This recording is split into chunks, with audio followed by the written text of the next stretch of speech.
1절. 그 후에 모세와 아론이 바로에게 가서 이르되 이스라엘의 하나님 여호와께서 이렇게 말씀하시기를 내 백성을 보내라. 그러면 그들이 광야에서 내 앞에 절기를 지킬 것이니라 하셨나이다. 22절. 내가 바로에게 들어가서 주의 이름으로 말한 후로부터 그가 이 백성을 더 학대하며 주께서도 주의 백성을 구원하지 아니하시나이다.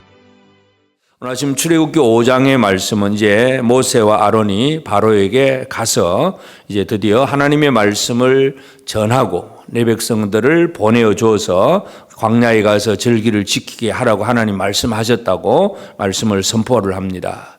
그러나 이제 말씀을 선포한다고 해서 모든 사람들이 다 그래 뭐 오케이 알았다 하고 다 보내주는 것이 아니라 바로는 그 하나님을 섬기겠다고 하는 그 모세와 아론의 말에 대해서 아주 진노하고 반박을 하고 오히려 지금 안 그래도 힘든 노예 생활을 더 힘들게 만들어 버립니다. 그래서 이 구원받는 과정 속에 지금 이 5장의 내용은 더 힘들어진 백성들의 모습을 우리가 살펴볼 수가 있습니다.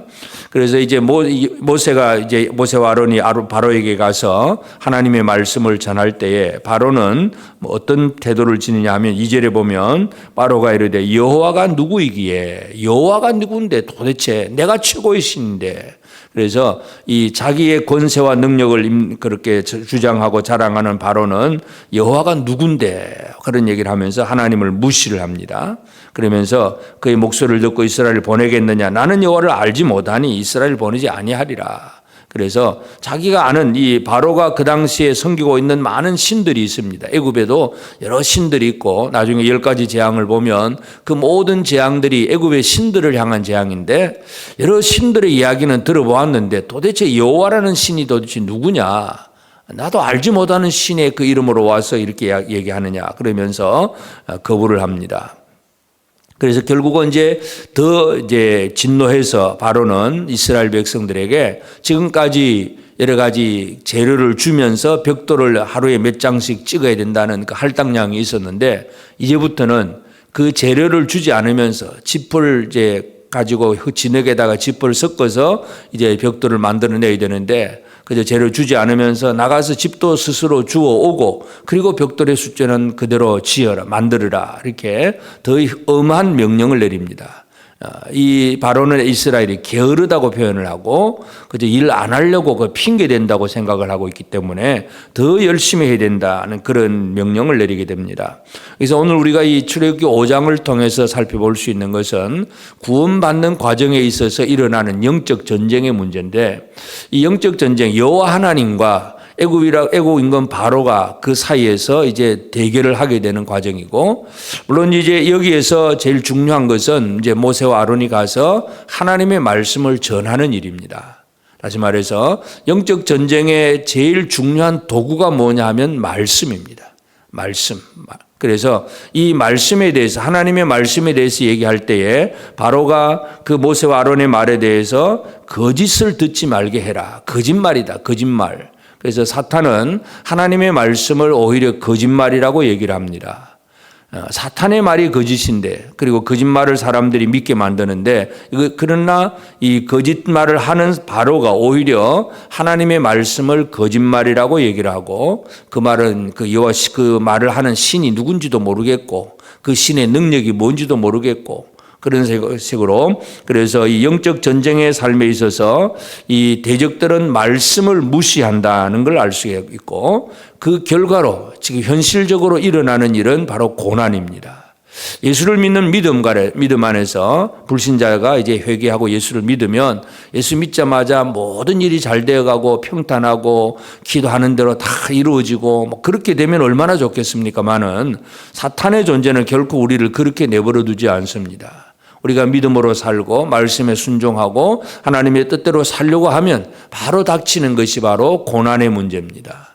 그래서 이스라엘 사람들은 지금 안 그래도 노예 생활 힘든데 모세가 와서 하나님의 말씀을 전하니까 바로 이 애굽 임금 바로가 더 고난을 가져다 줍니다. 들에 나가서 짚을 주워 와야 되고 또 그날에 또 찍어야 될 벽돌 할당량을 그대로 찍어야 되고 일이 2배나 더 힘들어졌습니다. 그 힘든 것 때문에 결국 이제 이 이스라엘 중간 그 여기 기록원들이라고 이름되어 있는 사람들, 중간 지도자들, 이 사람들이 이제 바로에게 막 또 욕을 먹고 매를 맞으면서 백성들에게 그렇게 얘기를 하니까 결국 백성들이 더 힘들어지고 그 모세를 향해서 결국 원망하고 불평할 수밖에 없습니다. 이 고난이 다가오면 우리 입에서 나오는 일은 그런 말밖에 안 되는데 21절에 보면 그들에게 이르되 너희가 우리를 바로의 눈과 그의 신하의 눈에 미운 것이 되게 하고 그들의 손에 칼을 주어 우리를 죽이게 하는도다. 여호와는 너희를 살피시고 판단하기를 원하노라. 그래서 이 모세와 아론을 향해서 이 기록원들이 오히려 이제 불평하고 원망을 합니다. 괜히 말을 해가지고 더 힘들어졌다. 괜히 뭔가 좀 해보려고 하다가 믿음으로 살려고 애를 쓰다가 더 힘들어졌다 이런 얘기. 그냥 지금까지 해오던 대로 그냥 무사 안일하게 평탄하게 쫙 지내갔으면 아무 문제가 없었을 건데, 그런데 그 문제가 없다고 생각하는 것이 바로 가장 큰 문제잖아요. 하나님은 그들을 노예 생활에서 건져내시기를 원하고 진정한 자유를 주고 하나님 백성으로서 뭔가 이 큰 하나님의 일들을 드러내야 될 사람들인데 어느 나라의 노예가 된 상태, 아무 일도 할 수 없는 자기 어떤 정체성이라든지 하나님 주신 사명을 감당할 수 없는 그런 상태에서 그저 그러려니 하고 그냥 그게 익숙해진 상태, 노예의 근성이 이제 박혀버린 그런 상태인데 하나님은 그들을 구원하기를 원하는데, 그런데 이 구원의 과정 속에 힘들고 어려운 일이 생기다 보니까 원망이 나오고 불평이 나옵니다. 괜히 애굽 임금 바로를 건드렸다. 괜히 힘들어졌다. 그러면서 모세와 아론을 불평하여서 원망을 하고, 물론 이제 모세는 이 말을 듣고 그 다음에 또 하나님 앞에 돌아와서 말할 수밖에 없습니다. 22절에 모세가 여호와께 돌아와서 아뢰되 주여 어찌하여 이 백성이 학대를 당하게 하셨나이까? 어찌하여 나를 보내셨나이까? 왜 학대를 당하게 하셨나이까? 그저 백성들의 말을 들은 모세는 또 하나님 앞에 말을 고할 수밖에 없습니다. 그래서 이 하나님의 그 구원의 약속은 어디 있는가? 이것을 우리가 다시 한번 잘 기억할 필요가 있습니다. 그래서 이제 이 출애굽기 5장을 통해서 우리가 살펴볼 수 있는 것은 하나님께서 하나님의 백성들을 구원하고자 할 때에 이 애굽 임금 바로와 이제 싸워야 되는데, 바로에게서 백성을 구출해내야 되는데 어디 나가서 큰 세력 있는 군대를 모아와 가지고 전쟁을 해서 애굽 군대와 싸워 이기겠다, 이런 방법이 아니고 하나님의 구원의 방법은 아주 단순합니다. 하나님의 말씀을 전하는 일. 그 다음에 말씀이 이루어지는 것은 하나님이 역사하시기 때문에 사람들이 할 일은 별로 없습니다. 그러나 이제 이런 과정 속에서 더 심한 고난이 왔기 때문에 이것 때문에 힘들어지고 어려워지고, 그래서 괜히 열심히 하려고 하다가 잘 믿어보려고 하는데 더 잘해보려고 애를 쓰는데 왜 이렇게 고난 생기느냐, 그냥 적당히 넘어가면 될 건데 이렇게 생각할 때가 있습니다. 그래서 우리가 지금도 마찬가지입니다. 그냥 아무 어떤 더 이상의 큰 어려움이 없도록 그냥 좋으면 좋은 대로 싫으면 싫은 대로 적당히 넘어가면 별 문제가 없이 넘어갈 수가 있습니다. 애굽 임금 바로가 이스라엘을 노예로 삼고 있는 상황 속에서 어떤 더 이상의 뭐를 바라지 않고 더 이상의 어떤 말씀을 요구하지 않고 그냥 넘어가면 그냥 노예로 평생 살아갈 수가 있습니다. 그렇지만 하나님은 그 노예들을 그대로 내버려 두지 않고 구원하기를 원하십니다. 그 구원의 과정이 이제 첫 출발이 뭐냐? 말씀의 선포입니다. 그래서 오늘 우리는 우리의 삶에 있어서 하나님은 우리를 더 높은 단계, 더 위에 있는 어떤 영적인 자유자로 만들어서 하나님의 백성으로서 하나님의 일들을 하기를 원하시는데, 그 일들을 향하여 나아가는 과정에는 이와 같은 고통이 따른다는 그 사실, 그 원리를 오늘 이 아침 우리가 이해할 필요가 있습니다. 그래서 그저 무사안일하게 하루하루 평안하게 아무 문제 없이 살아가면 좋을 것 같지만 하나님은 결코 그걸 원치 않습니다. 하나님은 우리가 구원받는 자로, 하나님의 백성으로 더 놀라운 하나님의 일들을 이루는 자로 살아가기를 원합니다. 그러나 그 과정에는 이런 고난이 따른다 하는 사실, 오늘 우리가 이것을 다시 한번 기억하고, 그래서 이 사탄은 결코 자기 것을 내어놓지 않습니다. 쉽지 않습니다. 구원받고 하나님의 백성이 하나님 백성답게 살아가려고 하면 결코 쉬운 일은 아닙니다. 그렇지만 하나님은, 말씀하신 하나님은 그 말씀을 이루시는 하나님이십니다. 그렇기 때문에 말씀에 대한 신뢰, 이것이 오늘 우리에게 더 중요합니다. 아무리 힘들고 어려워도 내가 믿음으로 좀 살아보려고 하니까 더 힘들어졌다. 더 힘들어진 게 정상이에요. 사탄이 우리를 그냥 내버려 두지 않기 때문에 그런 상황 속에서 또 내 힘으로 해결하려고 하면 협상을 하거나 내가 후퇴를 하거나 이러면 뭔가 또 문제를 해결할 수 없는 그런 지경에 빠집니다.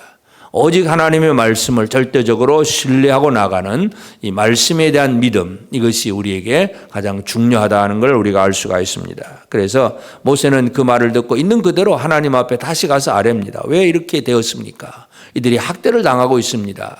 그저 있는 대로 하나님 앞에 아뢰는 간구하는 생활, 그것만이 우리가 할 수 있는 일입니다. 그러면 나머지는 하나님께서 알아서 해 주신다는 것을 우리가 알 수 있고, 그래서 이 구원의 과정 속에 이 말씀의 그 중요성을 우리가 기억해야 되고, 그리고 그 말씀의 내용은 뭐냐 하면 광야에 가서 절기를 지킬 것이다.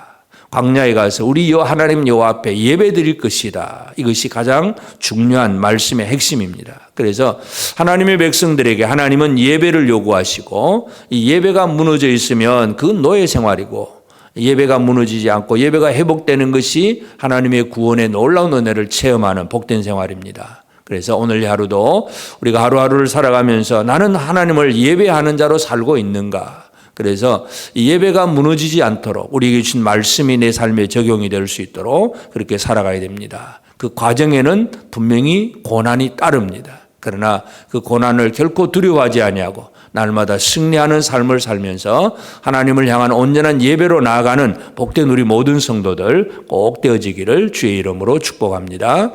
기도하십시다. 이제 오늘 받은 말씀으로 함께 기도하겠습니다. 믿음의 길을 새롭게 시작하는 이들에게 고난의 문제가 생길 때 그 모든 어려움에서도 오직 하나님만 신뢰하며 흔들리지 않는 신앙으로 승리하게 하옵소서. 말씀의 선포로 시작되는 영적 전쟁에서 하나님의 살아계심과 그 말씀을 의지하며 하나님의 말씀을 거짓이라고 속이는 사탄의 계교를 이기고 말씀을 선포하게 하옵소서.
이제 개인의 기도 제목을 가지고 하나님 앞에 기도하시기 바랍니다.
수고하셨습니다. 오늘도 하나님의 인도하심 가운데 승리의 하루를 보내시는 우리 재건부평교회 모든 성도님들이 되시기를 주님의 이름으로 축복합니다.